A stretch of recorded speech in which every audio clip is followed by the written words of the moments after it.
અંકલેશ્વર બાકરોલ ગામે 7 દિવસ પૂર્વે થયેલી ચોરીનો ગુનો ઉકેલાયો હતો. ભરૂચ એલસીબી પોલીસે રીઢા ચોર અને ચોરીનો માલ લેનાર બે ઇસમોની ધરપકડ કરી હતી. વાલિયા ચોકડી પાસેથી ચોક્કસ માહિતીના આધારે વાલિયા ચોકડી પરથી રીઢા ચોરને ઝડપી પડાયો હતો. ઉલટ તપાસમાં વાસ્તુ વિલા સોસાયટીમાં ચોરી કરી હોવાની કબૂલાત કરી હતી. ગત 19મી ફેબ્રુઆરીના રોજ 3,39,000 રૂપિયાની ચોરી થઈ હતી.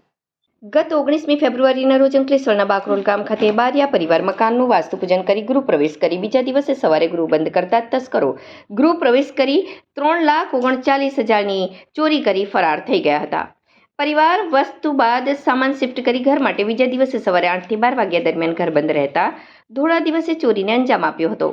વાસ્તુ વિલા સોસાયટીમાં જ વાસ્તુના બીજા દિવસે ઘરમાં ચોરી થઈ હતી. પાનોલી પોલીસે ચોરીનો ગુનો નોંધી તપાસ શરૂ કરી હતી. આ ઘટના અંગે પેરેલ એલસીબી પોલીસે પણ તપાસ શરૂ કરી હતી.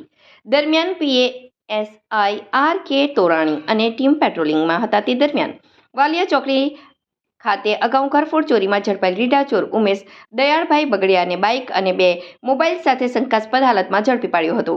તેની ઉલટ તપાસ કરતા તેને બાકરોલ ગામ ખાતે આવેલ વાસ્તુ વિલા સોસાયટીમાં થયેલ ચોરીની કબૂલાત કરી હતી અને તેમાં દાગીના તેને તેના મિત્ર રવિ ઇન્દ્રસિંહ રાજ રહે રામશીલા શુકલતીર્થ સાથે મળીને 5 વતી ભરૂચ સાઈ મેડિકલ પર ચેતન વન કેસર નિઝામાને રોકડ 25,000માં તેમજ ભરૂચ જાડેશ્વર ગાયત્રી એસ્ટેટમાં આવેલ કેસર જ્વેલર્સ અનિલ વિરજી માળીને રોકડ રૂપિયા 22,000માં વેચાણ કરી હોવાની કબૂલાત કરી હતી.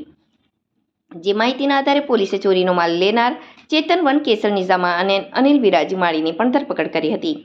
તેમજ રવિ ઇન્દ્રસિંહ રાજને વોન્ટેડ જાહેર